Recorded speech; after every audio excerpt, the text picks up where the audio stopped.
It's the top of the hour, so we'll get started. I'd like to welcome everyone to today's GlomCon seminar series. Today, our talk is titled The Dual Impact of Sparsentan on Inflammation and Proteinuria and IgA Nephropathy. I'm Dia Wagasback in Houston, and I'll be moderating. We're excited to have our speaker, Dr. Chris Gisler. He's a Senior Medical Director at Travere Therapeutics. After his talk, we will have a panel discussion and welcome questions from both the audience, and we will have some questions for our panelists. Our panelists today are Dr. Zainab Obaidi. She's an assistant professor of medicine at the University of Chicago, and Dr. Raymond Hsu, an associate professor of medicine at the University of California, San Francisco. And with that, I will turn it over to Dr. Gisler to get started. Thanks so much, Dia, and appreciate GlomCon giving us the opportunity here to spend some time talking about sparsentan and how it can benefit your patient. So Dia actually already introduced us all. Again, very glad to be here and really excited for the panel section to hear what Dr. Hsu and Dr. Obaidi think, as well in their clinical management. So I think that'll be a great discussion here at the end. To kind of level set today, so a few quick objectives. First and foremost, we'll spend some time talking about sparsentan with IgA nephropathy, looking at data from the PROTECT trial. The PROTECT trial was our phase 3 trial that ultimately got sparsentan approved for IgA nephropathy, and so we'll spend some time going through there. We'll also look at the implications of getting to complete remission. We know that the KDIGO guidelines have recommended us be more aggressive, right, to get our patients all to complete remission. And we're going to show some data from a sub-analysis of PROTECT showing the benefits that that can really have. Then we'll move into spend a little bit of time talking about the anti-inflammatory properties of sparsentan. And we'll look at data from the phase 2 SPARTAN study and finish up with some of our data in combination with SGLT2 inhibitors, because we know there's such an important part of managing our patients, not just with IgA nephropathy, but with all renal disease. And at that point, then we'll spend some time with the panel also getting their opinion. Starting out, I think this is a tremendously savvy group. You all know that our patients with IgA nephropathy are at significant risk of progression to kidney disease. And what's important, what always struck me when I was taking care of these patients, is they're young, right? So they've got a full life ahead of them. And we've got a lot of kidney that we need to save to keep them from ever progressing to end-stage kidney disease. And we know that, without some of these more aggressive therapies and paying attention, their risk of progressing really is pretty high within 10 years of diagnosis. These patients have a high risk of progressing, and they're still in the prime of their lives at that point, right?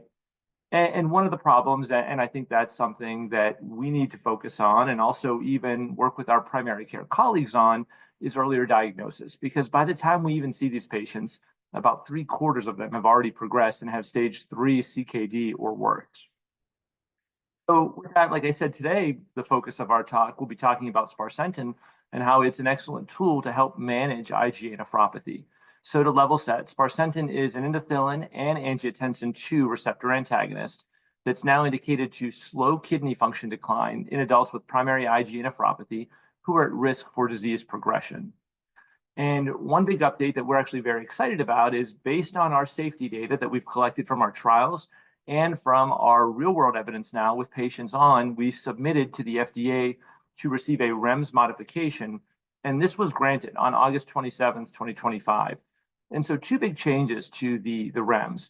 First and foremost, with liver monitoring. So previously, patients needed liver monitoring monthly for the first year. That's now been changed. So you need to monitor your LFTs at the beginning prior to initiating treatment, and now it's just quarterly. And so that takes a big burden off the patient, right? Because we're probably, with these IgA nephropathy patients, seeing them for labs quarterly anyway. So it's not going to be even more than what they're typically doing. So the recommendation now is to monitor LFTs quarterly. And the other change was that the pregnancy testing requirement REMS is removed. Now, of course, both endothelin and angiotensin blockade pose harm to a fetus. So we need to make sure that any woman of childbearing potential is not pregnant prior to starting. And they need to be actively avoiding pregnancy. And so if they're able to become pregnant, they need to really consider using some type of birth control to not become pregnant on the medication. And certainly if pregnancy is detected, the medication needs to be discontinued immediately. But I think these changes will help in really improving accessibility of sparsentan for our patients, whereas before monthly labs and monthly pregnancy tests may have been challenging, easing these restrictions certainly help improve access to get people the help they need and get them on the medication. So again, just as a reminder, in IgA nephropathy, sparsentan works by blocking both endothelin-1 and angiotensin-2. We know that when IgA nephropathy occurs, the deposition of immune complexes causes an increase in both angiotensin-2 and endothelin-1. For a long time, we've obviously focused on angiotensin-2 and have been excellent in getting these patients on RAS blockade.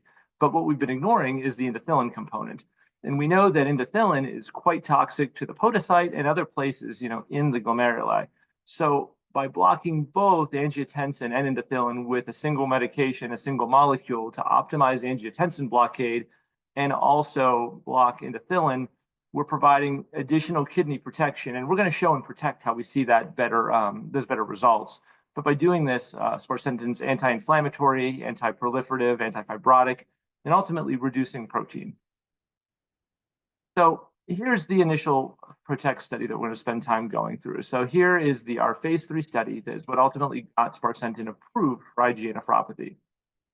PROTECT was a randomized, multi-center, double-blinded, placebo-controlled study with an active control. And so one thing that differentiates PROTECT from other studies in IgA nephropathy is not only did these patients have to be on RAS, but they were on forced titrated RAS. So we see that patients were randomized in a one-to-one fashion to either receive sparsentan or irbesartan. Now, the starting dose for sparsentan was 200, and at 2 weeks, as long as the medication was titrated, it was increased to 400 milligrams. The irbesartan group was all started at 150 milligrams, and then again at 2 weeks, there was a protocol titration to 300 milligrams. And so all the data we show with sparsentan is comparing it against max label irbesartan. And in the study, they did a great job of getting there, right? So when we see on the bottom left there, 94% of our patients got to the max label dose of sparsentan. 96% of the patients got to the max label dose of irbesartan. So everything that we're showing you here is really these patients on max label compared to really the best we've been able to do with RAS inhibition. Our primary efficacy endpoint was looking at the change in the UPCR from baseline to week 36. And key secondary endpoints, continuing to watch what happened with the proteinuria, and also looking at our changes in the eGFR total and chronic slope. Now, the proteinuria data, I think, has always been very strong, right? So we look here and we see a rapid and sustained reduction in proteinuria on the patients in sparsentan, represented by that teal line.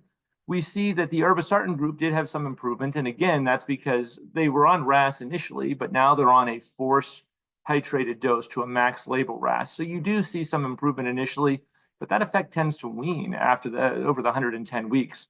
Whereas sparsentan, it's a rapid decline that's sustained. And I think, for me, this is cool when putting patients on it because they want to know if I'm being put on a new medication, is it doing anything? And really, if you're starting them on a medication and you're bringing them back in a month or two, you can already start to show them that proteinuria reduction, which we know from the RADAR study equates with good outcomes. So seeing that rapid reduction in proteinuria, I think, is encouraging.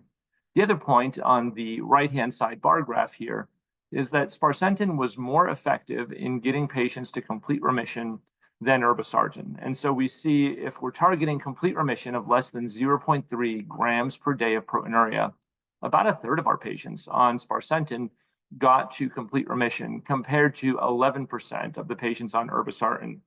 And so again, knowing that, with the KDIGO guidelines coming out soon and knowing that complete remission is going to be a goal, it's great to have a medication that can get you there, with a monotherapy. We'll talk a little bit more about the implications of complete remission when we look at that PROTECT sub-study, but I did want to call that out now. Also, if you lessen the requirements, right, and you say, well, 0.3 might be tough, let's try for 0.5. Over half our patients in the sparsentan group did get to that less than 0.5 grams per day proteinuria threshold.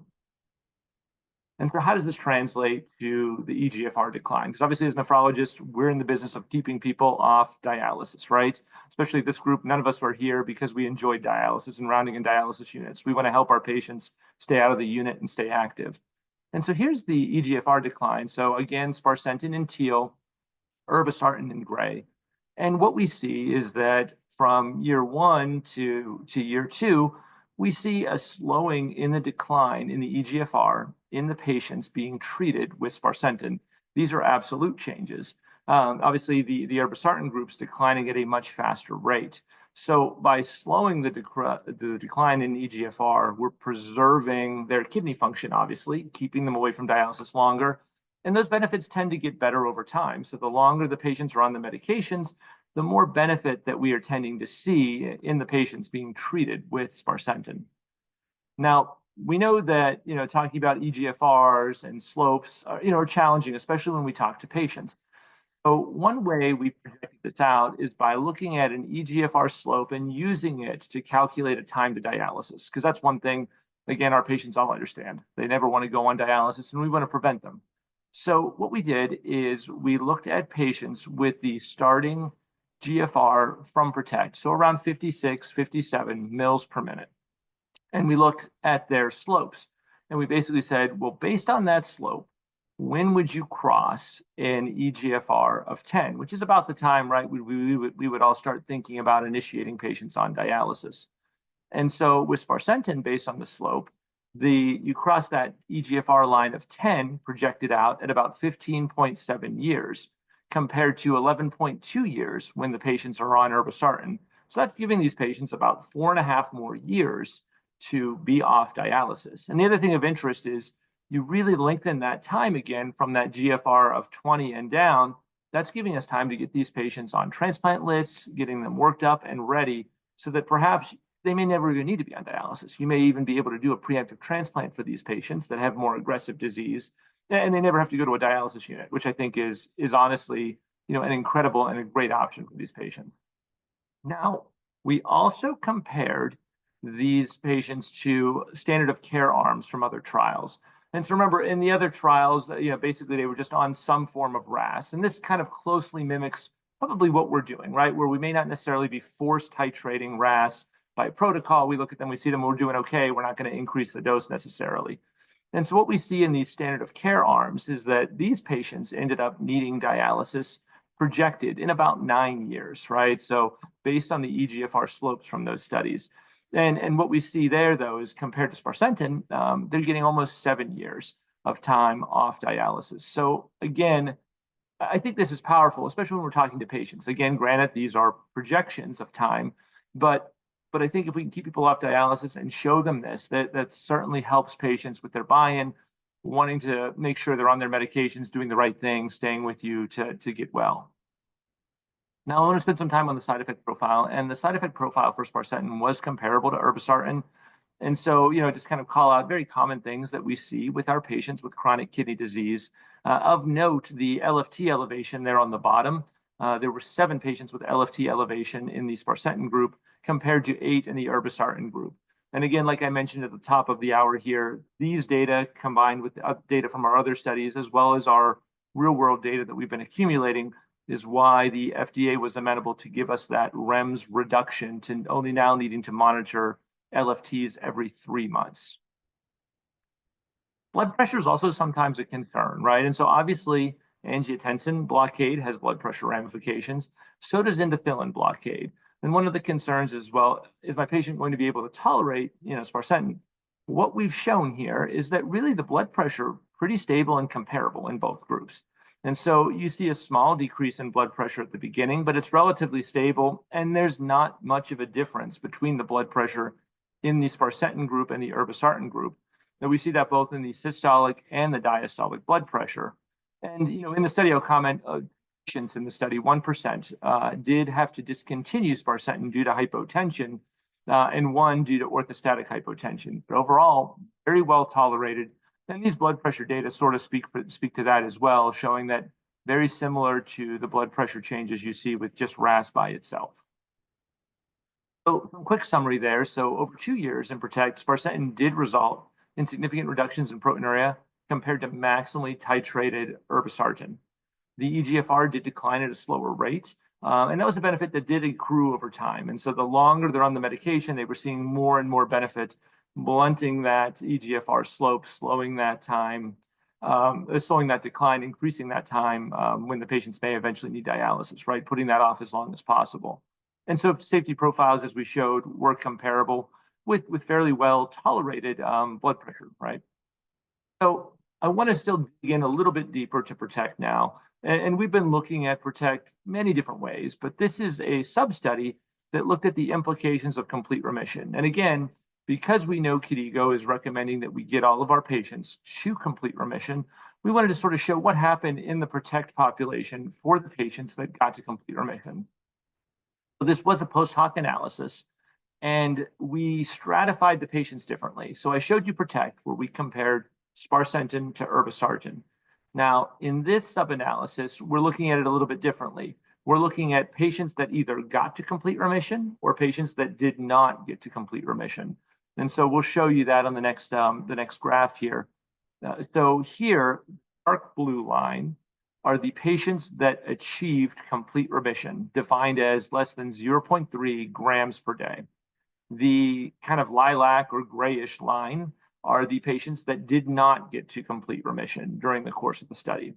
So we see a few interesting things. Number one is we see that the patients that got to complete remission had a little bit of a deeper dip in their GFR to start, but then what we notice is that their GFR really levels out. And so if you look at their decline in their total slope, it's about 1 mil per minute per year. So basically what the KDIGO guidelines say that we want to keep our eGFR decline at to prevent progression to end-stage kidney disease. If you look at the chronic slope, so you exclude those first 6 weeks, really it's flat. That eGFR slope was 0.3. So you get a nice flattening when you get your patients to complete remission. The patients that didn't get to complete remission, just as we expect, a different story. They have continued decline in their GFR. And over the 110 weeks that they were followed, the total slope was minus 4.5. So again, that's clearly the line you don't want your patients on, because that's the difference between needing dialysis and not needing dialysis, right? I will point out in the study, we're looking at complete remission versus not complete remission here, but 73% of the people that did get to complete remission were on Sparsentan. The other 27% were on irbesartan. And so the next part of this is the Kaplan-Meier curve, and we're talking about kidney failure endpoints. So when we look at these events, these composite endpoints are defined by a 40% decline in the eGFR, end-stage kidney disease, or mortality due to any cause. And so again, the story really strong for getting to complete remission. So the patients that achieved complete remission, there was one event, 1.2% of the patients that got to complete remission had one of these kidney failure endpoint events, and that was the worsening in the GFR. If you don't get to complete remission, just like we saw with the eGFR data, the story is way worse. So 43 of them had one of these events. So again, clearly a strong story that we need to get our patients to complete remission. But I think the other point that this shows, and Dr. Lafayette had mentioned this a few times during some of his lectures at WashU and other places, is that, perhaps, just getting to complete remission itself is all that matters. And that's what was shown in other studies. And that's clearly what we're showing here, is that if you get to complete remission, no matter how you do it, your patients are going to do better. So again, a quick sum there. More patients in PROTECT got to complete remission when they were on Sparsentan.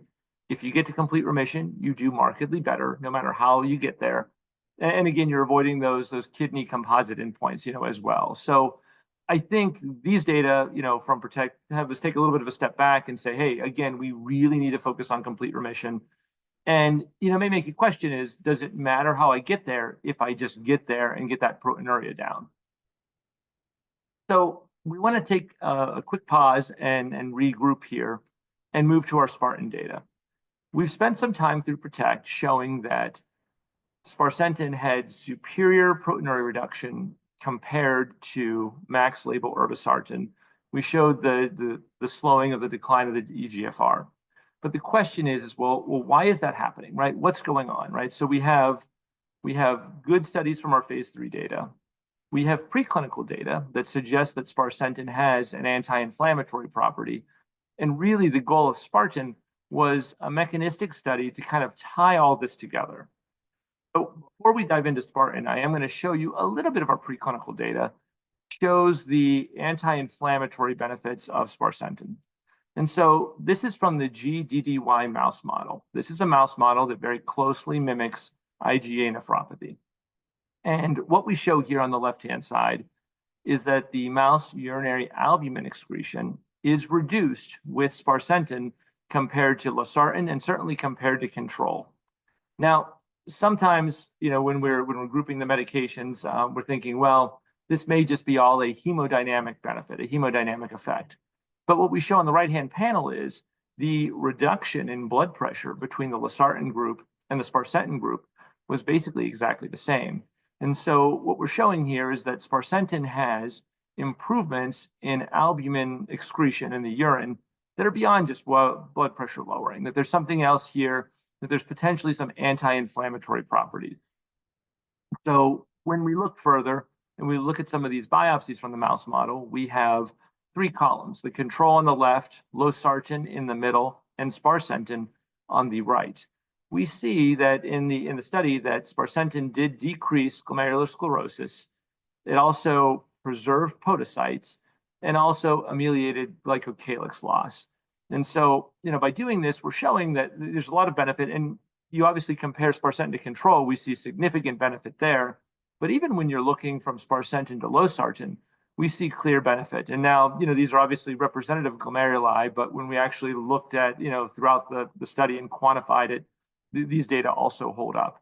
And so again, this combined with our phase 3 data in humans start to make us think, well, what else is going on? What can we show in humans that will actually, closely mimic this, validate this, what we're seeing in the mouse model to some extent? And that's where we moved to the SPARTAN trial. So SPARTAN is a phase 2 open label single arm trial. Patients were screened and then they were able to receive sparsentan at 200 milligrams, which was again titrated to 400 milligrams, and then they were followed. So if you think about it, this is a very similar setup to what we just showed with PROTECT. The one big change here, though, is in PROTECT, we were looking at a prevalent patient base. So the average time to biopsy, these patients both mainly had been diagnosed 3-4 years ago. So not a new patient population. SPARTAN actually looked at an incident population. So these patients had to have biopsy-proven IgA nephropathy less than 6 months ago. So it's a brand new diagnosis. So sort of someone like if they walk into your clinic tomorrow, more closely mimicked by the SPARTAN data. They had to have more than 0.5 gram of proteinuria, and they could not be on an ACE or an ARB, and they couldn't be on systemic steroids for the previous 6 months. So we're looking kind of more at a new patient that you may just see in clinic. We're going to show the proteinuria data, which is great. And then we're going to also show some additional biomarker data, which I think start to explore this story of the anti-inflammatory properties of sparsentan. And so here's that proteinuria reduction. So it's a similar graph to what we showed with PROTECT, a rapid and sustained reduction that we see in these 12 patients. But one thing is it's a bit deeper, right? So recall the proteinuria reduction in PROTECT at the end of 110 weeks was about a 40% reduction, right? So close to 50% at the 36-week mark, but then about 40% by the end. Here we see a fast reduction down into the 60s, right? So about 62% at week 4. So a very quick reduction and pretty impressive. And that continued. So we have about 24 weeks of data now. We're continuing to follow these patients.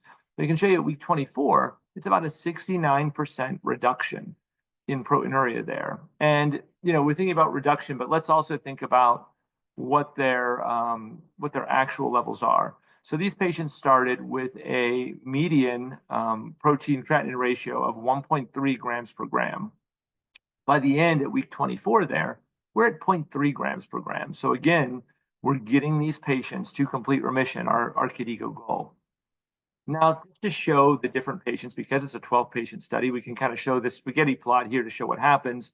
And we're taking patients with all degrees of proteinuria. So some patients with less than 1 gram that did well, some patients even with nephrotic range proteinuria. And in all cases, proteinuria did improve. The one patient in the short bar there was the one patient that had to discontinue due to hypotension. But what we note is that the 5 patients that did have more than 2 grams per day at baseline, 4 of them had proteinuria reductions greater than or equal to 75% at any point during the first 24 weeks. And 58%, so 7 out of the 12 patients, did get to complete remission at any point during the treatment. So we see great proteinuria reduction in this small study looking at incident patients. But again, as we try to build our database and help you all think about ways you might be able to use the medication, we thought this data was important to include. Now, the next part of Spartan, which is really interesting, is Dr. Barrett and his team are looking at what's going on with urinary biomarkers. And so, again, we want to talk about that anti-inflammatory narrative. What else is going on with patients treated with sparsentan that they're seeing such a better proteinuria reduction than those patients with irbesartan when the blood pressures are relatively the same? And so this starts to answer that story, or at least gets us to think about it in a different way. So the first biomarker we're going to look at is urinary SCD163. This is a marker of activated macrophages. Now, urinary SCD163 is used in the vasculitis literature. It also was used in the testing study. So recall, testing is where steroids were given to patients with IgA nephropathy. They looked at urinary SCD163. They found that obviously steroids also reduce urinary SCD163, and that a 50% reduction or more was associated with good long-term outcomes when they looked at patients that achieved that.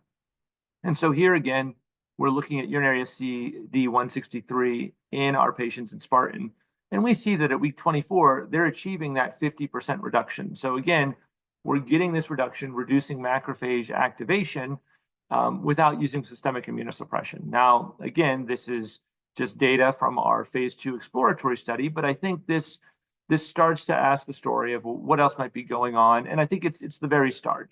I want to look at a few others as well, and that's urinary BAFF and urinary soluble C5b9. So C5b9 is in the light blue, urinary BAFF is in the darker blue. And in both cases here, we see reductions. Recall that BAFF's involved with B cell proliferation, maturation, and differentiation. Again, B cell therapies will be targeting, that in the systemic fashion, but we're showing that urinary BAFF is decreased with sparsentan. We also show soluble C5b9, which is a marker of the complement system activation. It's one of the terminal components.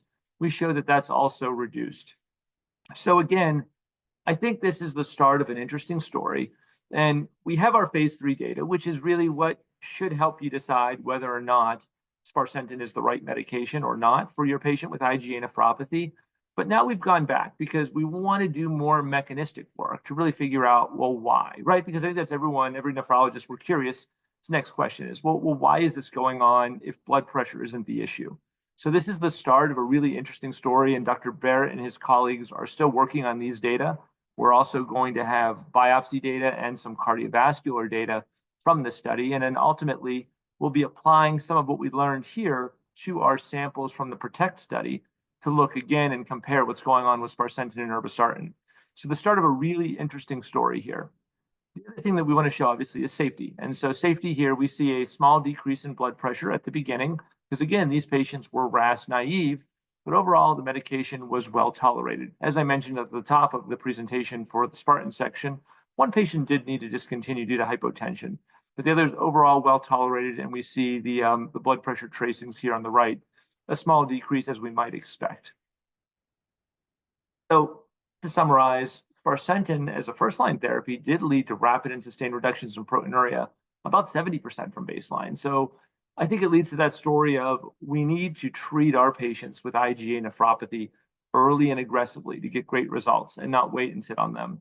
We also started to show some of this urinary biomarker data that indicate a potential anti-inflammatory effect for sparsentan. I think this is a cool part of the narrative to kind of really better understand the mechanism.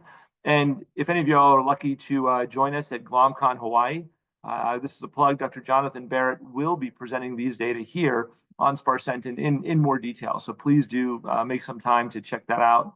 He does an excellent job of walking through the trial and what it means and also where it's going. And so with that, one more section here just on using sparsentan in combination with SGLT2 inhibitors. These are data from our SPARTACUS phase 2 analysis. And so SPARTACUS was an open label study looking at sparsentan with SGLT2 inhibitors. We know that many of our patients were starting on SGLT2 inhibitors very early because it's a great tool to help control proteinuria in these patients. And so Spartacus looked at, you have a patient on an ACE inhibitor plus SGLT2 inhibitor. And we looked at, well, what happens if you switch your ACE or your ARB for sparsentan? And so patients, again, had to have biopsy-proven IgA nephropathy. They had to have more than 0.3 grams per gram of proteinuria and an eGFR greater than 25 mils per minute. And really wanted to look at safety and also how effective is switching your ACE/ARB to sparsentan in combination with an SGLT2. Again, similar messages here. We see, again, great proteinuria reduction right off the bat. So at 4 weeks, you see a strong proteinuria reduction right around 45%. And so again, RAS was discontinued, the patient was switched to sparsentan, and the SGLT2 inhibitor was continued. So we're seeing additional benefit with the SGLT2 inhibitor when you switch to sparsentan. And that continued. So by the end of the 24 weeks where we followed these patients, the reduction in the urine albumin creatinine ratio was about 56%. Notably, too, just like we saw in PROTECT, about a third of those patients got to complete remission. And so here again, this study is looking at albuminuria, but again, about 31% of these people got to complete remission with their UACR less than 0.2 grams per gram. And pressure, we always want to make sure that their blood pressures and they're tolerating it well. Again, very well tolerated when the switch from RAS to sparsentan occurred, and they followed these patients out again for the 24 weeks. We see a reduction in their systolic blood pressure of about 4 millimeters of mercury, and in their diastolic blood pressure of about 5 to 6 millimeters per mercury. And again, overall well tolerated throughout the course here. So we kind of covered 3 key clinical studies on sparsentan. Obviously, PROTECT, our landmark study, which got its approval, showing that sparsentan was superior to max label irbesartan in getting patients to complete remission and also to slow the decline in kidney function. We showed SPARTAN, which was our mechanistic study, that also gave us a little bit of an insight on what happens to an incident patient with IgA nephropathy on sparsentan when we see that great reduction in proteinuria, getting to almost 70%, right, at the time where we have the data cut right now. The biomarker data, I think, is a great start to help us and to help you all better understand how the drug's working in our patients. And then finally with SPARTACUS, showing that sparsentan works very well with SGLT2 inhibitors. And when you switch your RAS to sparsentan and keep your SGLT2 inhibitor on board, you get even greater reduction in proteinuria. At the bottom, I mentioned Dr. Barrett doing some presentations there on Spartan. But yeah, really excited to share that and our additional data at GlomCon Hawaii. So hoping to see many of you there here in a week or so. So with that, I'll turn it back over to you for the discussion. Thank you all so much for your time. Thank you so much, Dr. Gisler, for the presentation and updating us on your the trials that Travere's doing. So I want to start with a couple of questions that are directed more towards you, and then we'll start including Dr. Obaidi and Dr. Hsu as well. But there are 2 questions about kind of a broader research ongoing for, are you looking at it in patients with diabetic nephropathy? And then I know there is a trial ongoing, but can you talk about the pediatric IgA nephropathy trial? Yeah, so first and foremost, so with diabetic nephropathy, as of yet, we have not looked at sparsentan in that patient population. Now, you're correct. So we do have a trial called EPIC, and that is ongoing. It's looking at patients with IgA nephropathy, also FSGS and minimal change disease. So is a basket study looking at these patients. We will have more to report on that, coming out next year. But really, good results so far, and we're excited to be able to try to help, bring the medication to the pediatric population, who, as you know, our pediatric nephrology colleagues are using medications, oftentimes without a large study. So we are definitely actively looking into that, and yeah, excited, in the new year to have more data from EPIC as well. All right, thank you. And then a question. So first, from the Spartan data and the urinary markers that you showed, those are in that 12 patient population, is that correct? Correct. Okay. And so one of the questions that I had was, you showed the 6-week mark and then further out, and the blood pressure, there's always been a hot topic for discussion on, does the proteinuria drop because we dropped the blood pressure? And you showed a nice stable trend after the initial reduction in blood pressure.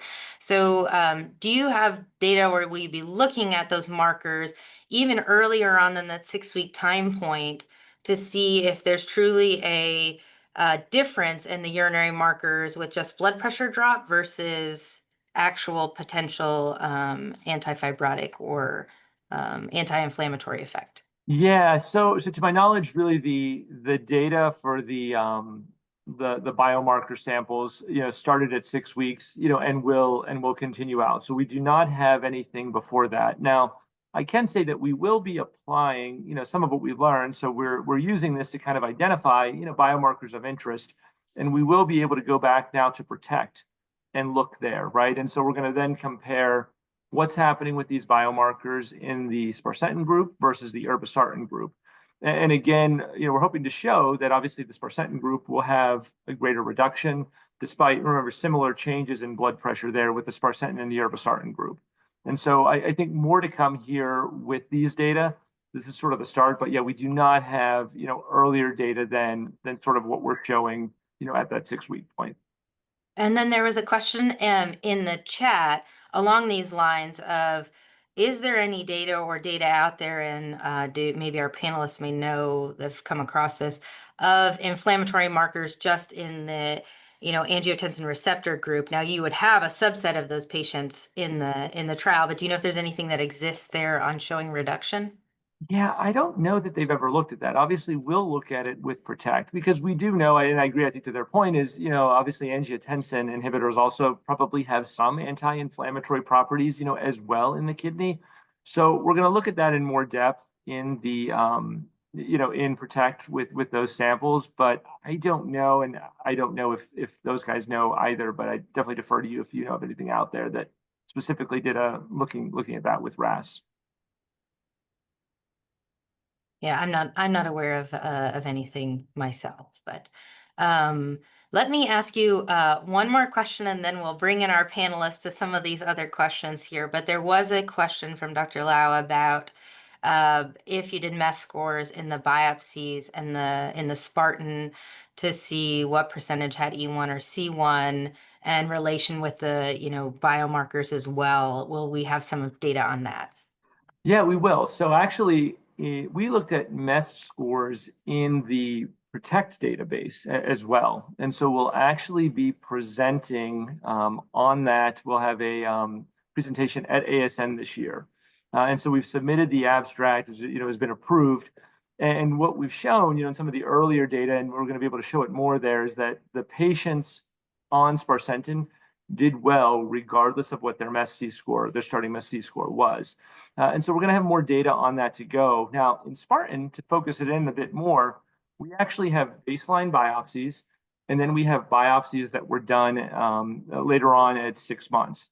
Now, we've not analyzed those yet because we were getting all the biopsies and we wanted them to be analyzed at the same time. But in Spartan, we will be able to show that change from baseline, and then about half the patients were amenable to a second biopsy. And so again, that's more data that we hope to show soon, hopefully probably next year there, but we'll be able to show not just MES-C, which I think some people, recognize maybe doesn't give you the full picture, but actually the full biopsies and what's going on in each of these patients. So more to come on that, but because we wanted to maintain consistency, we want both biopsies analyzed sort of same time by the same pathologist. Right, excellent. All right, now I want to turn to Dr. Obaidi and Dr. Hsu and ask them a question with starting kind of with their approach to patients who have IgA, and you did show a nice figure about the change in the patients with the SGLT2 that you then put them on if they were on an ACE or an ARB. My question to them is, in management, we have some patients who, and as clinicians, we try to go by what the inclusion criteria where the clinical trial was to start, and then we expand it, right, to patients we think may fit and may benefit from this.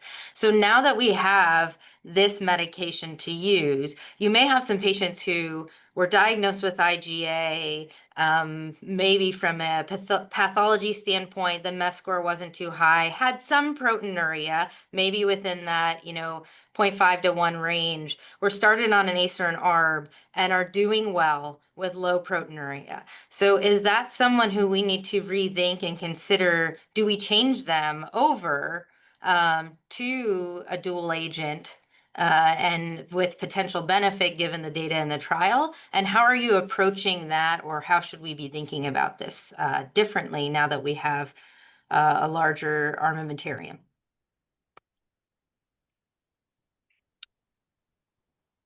Dr. Obaidi, do you want to start? Sure. Again, thank you so much for inviting me today. And that was a great talk, Chris.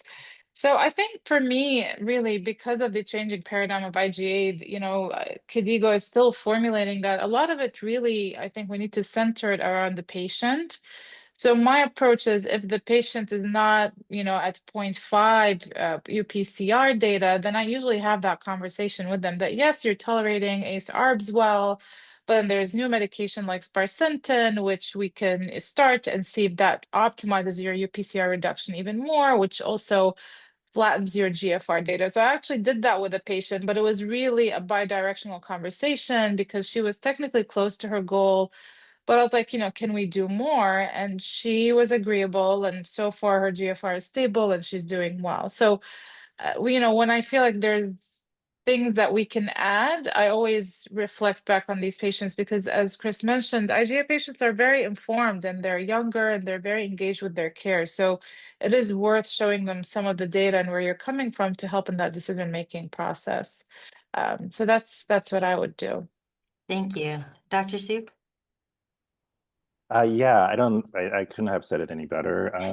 I think, yeah, I think it's a, yeah, I think it's a land of very little data, right? What we do with someone who is otherwise on our, sort of pre sparsentan max support, who already has pretty low degree of proteinuria. Like I think if you're already at less than 0.5 or less than 0.3, and especially if the patient, already has borderline low blood pressure on a low dose of, ACE inhibitor ARB, I would be quite hesitant to try to convert someone over to sparsentan. But if the proteinuria sometimes, sort of fluctuates and the patient's very motivated, like Dr. Opiata said, and is well informed and would like to try a new agent, and has the blood pressure room, then it seems like there's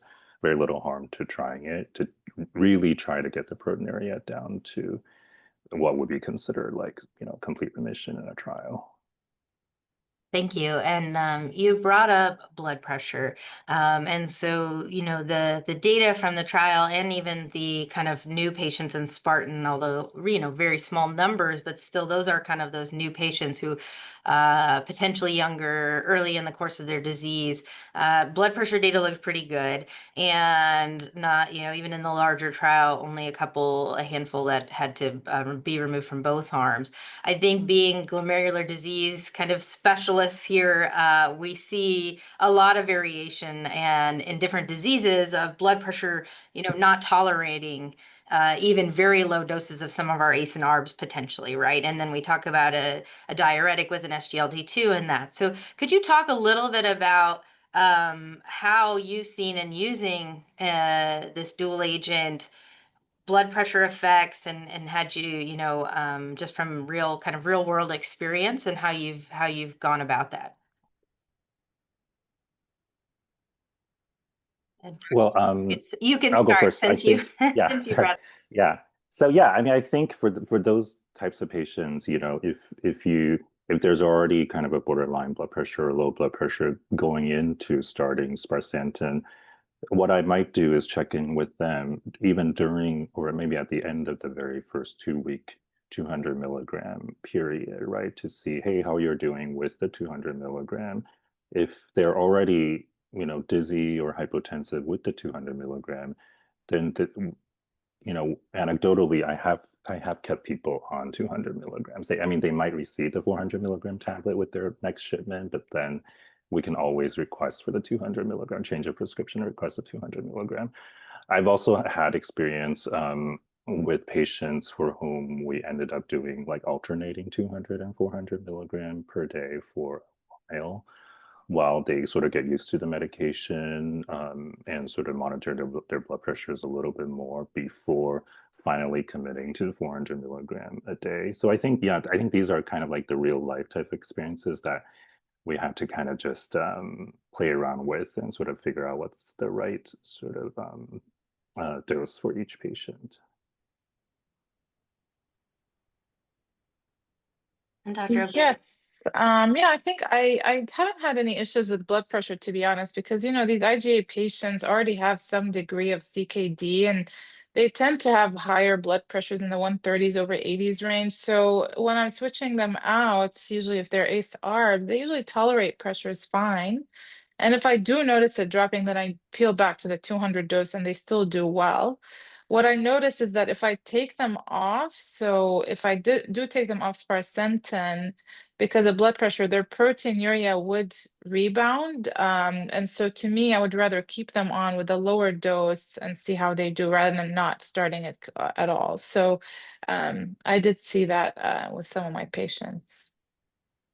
The one other thing too, I just add is, Dr. Campbell, Kirk Campbell did a paper on practical considerations, and this is another opportunity to look at what other meds they're on, right? And so I know certainly I had people on RAS prior to joining Travere. I switched to Sparsentan, and then I realized I could pull off like their calcium channel blocker, which they were also on. So you may also want to use that as an opportunity to try to reassess your other med list there to see if you can't shorten it up for them, because certainly they'll appreciate less pills, in that sense as well. Yeah, and I think that's a good point, particularly in this IgA population, where, textbook is the nephritic type presentation. Obviously, they don't all present like that, but I think they tend to have potentially higher blood pressures at the start, and we're trying to get a kidney biopsy. We know calcium channel blockers work really well quickly to get them there. And so I think that's a good point, because that's usually, my go-to to get them safely biopsied, get their blood pressure down, and then, but not potentially not harmful or adverse effects long term from the blood pressure perspective, and we have other agents. There is a question from Dr. Suki about the initial drop in the blood pressure, kind of going back to the blood pressure question again, and the graph that you showed of all responders in both groups, and the blood pressure drop initially, it appeared in that first 4 weeks.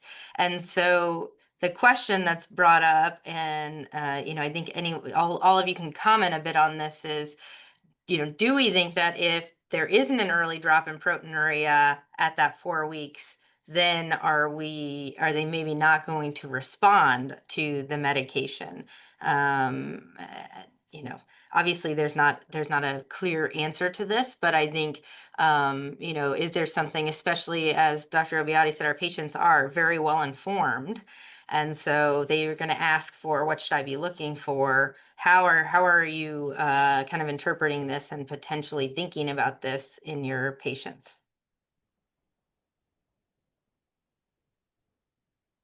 Yeah, I think, from my standpoint, the way I look at the initial drop in GFR, is kind of like, with ACE-ARBs, the hemodynamic changes drop. So even when you're starting ACE-ARBs, you would tell patients that initially you can have drops, or with SGLTs, that you do see some decline, but then that flattens out. So I kind of use the same approach, that we'll be watching closely, we'll be getting labs, at tighter junctions, just to make sure things are doing okay, that we're monitoring your blood pressure.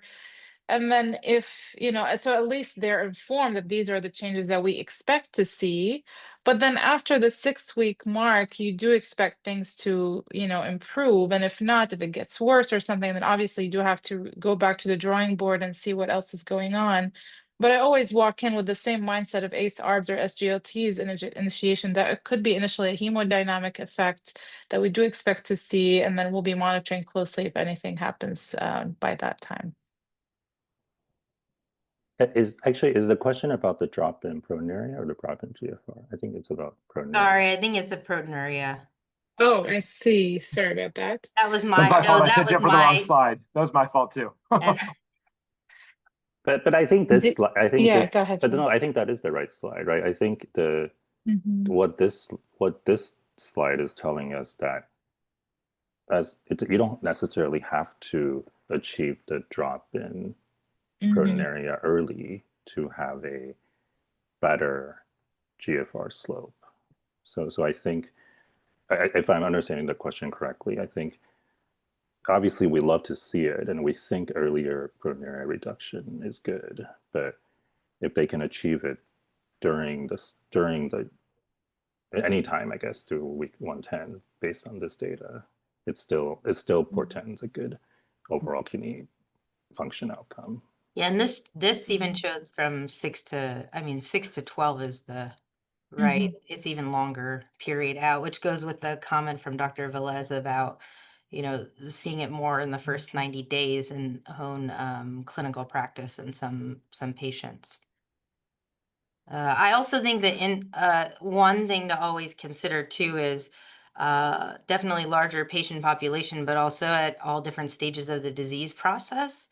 So that's also probably, something that could be teased out to kind of help us understand this a little bit better, but that'd be hard to kind of apply broadly, right? Because patients could be further along and not everyone has a biopsy and those type of things. So definitely interesting to think about, but not, as Dr. Hsu said, not necessarily the, kind of be all end all or deciding to make a treatment decision change at that time point for sure. When we see this, even at 58 weeks is when they're starting to kind of, cross and don't really separate till the end. Yeah, but I think we showed that rapid reduction right at the beginning, but and like I think Dr. Velas mentioned, that may not be the case for everybody, and sort of like you said. So I do think it's worth giving it a good amount of time, because again, like sort of like Ray said too, if you get there, regardless of how you get there, and regardless of when you get there, you're going to level out. So I think have a little bit of patience, but the majority of your patients you should see on that first trip back, you should start to see that reduction, which is cool and I think reassuring for them. And then the question on treatment duration, I think, um, if you guys can comment, I think, from an ACE or an R perspective, I tell my patients that they're going to be on those. My previous was that that's something you're going to take unless there's a reason you can't take it. A young female who may be planning pregnancy at some point, but otherwise, this is kind of a lifelong type medication. So how are you counseling patients when you start them on this?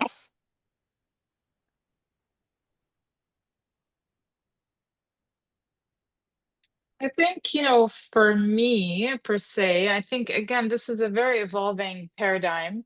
But like Hideko mentioned, you have two arms, right? The disease modifying arm and the maintenance arm, and sparsentan kind of is in the middle. We're still, I mean, the preclinical data is promising, but until we have more biopsy data, solid evidence, to me, it's more towards the maintenance CKD arm at this point. I would love to do it also for disease modifying, but it's more towards that end. So based on that, it kind of fits into this will be the backbone. This will be something that stabilizes your CKD progression. So it will probably be more lifelong than the other disease modifying medications such as iptacopan or the BAF, APRIL, and so forth. So I am optimistic with sparsentan to hopefully cross over to that arm, but until then, I do treat it as a maintenance therapy instead of ACEs ARBs at that point. Thank Yeah, you. I agree. I mean, I tell my patients that, hey, if you tolerate this medication and it works out well for you, it is, we'll probably be on it for a long, long, long time, maybe forever. Right, thank you. If anyone has any questions that they'd like to ask directly, please make sure we're approaching the end of the hour, but we still have some more time, so I want to make sure just raise your hand and we can unmute you that way. But one of the another question that we that's come up too is and how, and you kind of alluded to this just now, how do you add all of the other medications in the landscape in, and what are you looking for in certain patients on whether to start this versus then adding more, something that in some terms, maybe more disease modifying, like some of the newer, complement blockades or things. When are you making those decisions in your current practice? سمحت محتاج لي كيس خد شوفان خد ست كتاب. Sorry about that. Go ahead. Yeah, I think for me, it's always different for each patient, but I think, a lot of it depends on when we're actually meeting a patient during their disease course, right? Sometimes IgA nephropathy is diagnosed quite late, and if we have a biopsy that shows quite a bit of chronicity, then the approach might be a little bit different versus if we truly, truly catch someone at a de novo sort of state where it's their, maybe first presentation of hematuria, and their biopsy shows a lot of active inflammation. So I think if we have a luxury of having a recent biopsy, that sometimes helps us decide whether or not to prioritize the quote unquote disease modifying sort of agents that are maybe more aimed at, as the KDIGO guidelines would say, aimed at decreasing glomerular inflammation and decreasing galactose deficient IgA antibody production.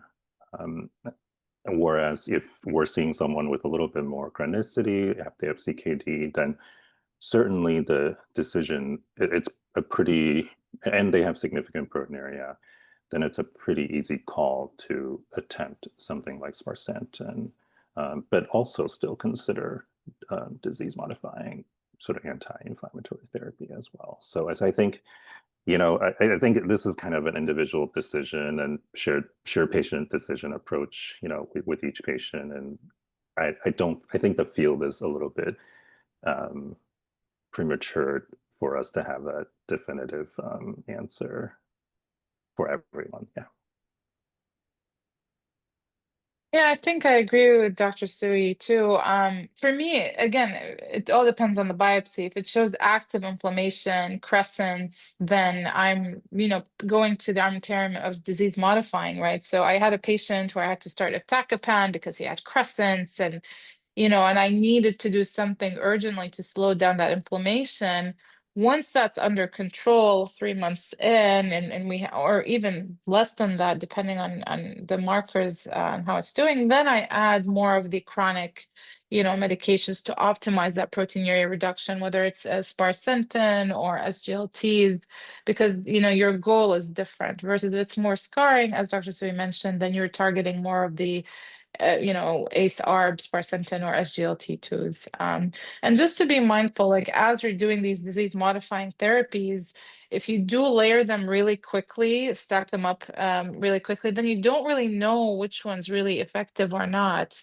So for example, I had a patient who was going through crescentic IgA, severe inflammation, and then we started him on iptacopan, but he failed it, so he did not do well. But if I started in combination with other therapies, I would not have known that he failed iptacopan. So I'm the proponent of trying something, and then for a period of time of up to 3 months, if it doesn't work, re-biopsy or remeasure, and then pull it out, try something different. So I had to pull out iptacopan, added something different. Now his IgA is better controlled. So I'm the proponent of trying something, pulling it out, and then adding something else, especially with a disease modifying arm, just to know what you're dealing with.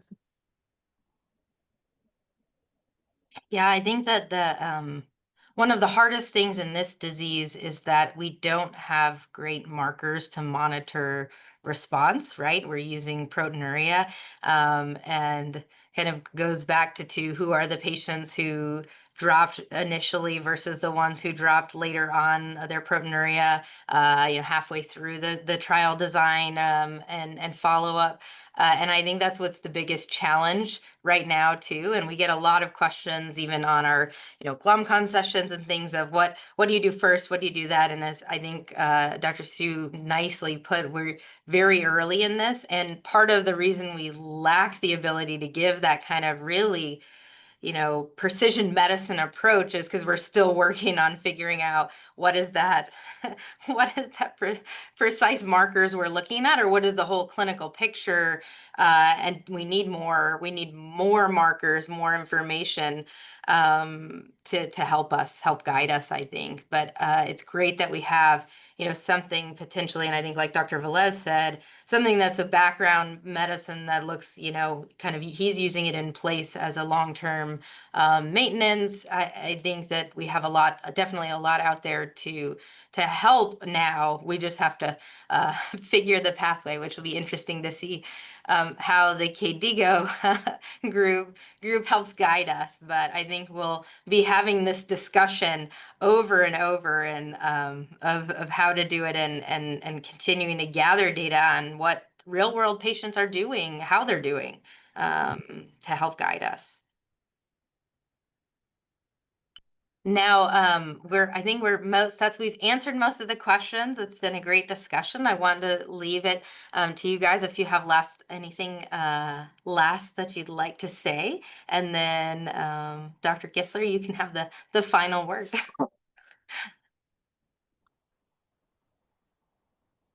Dr. Obaidi, anything else for us today? No, thank you so much. This was a great discussion and more to follow. I think we're all eager to hear back from KDIGO. So yeah, we'll see what happens. Thank you so much. Thank you for joining. Dr. Hsu? No, thank you. Thanks, Thank everyone. you. Good seeing you.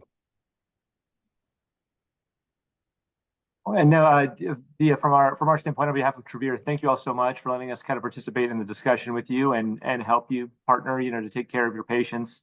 So big thanks to GlomCon for being such an awesome partner. We're looking forward to seeing you all in Hawaii with Dr. Barrett. And also big thanks to my colleague, Dr. Agnes Block, who also helped set this up today. So really appreciate you all and looking forward to seeing you again soon. All right. Well, thank you, everyone. Have a great rest of your Sunday. Thank you so much.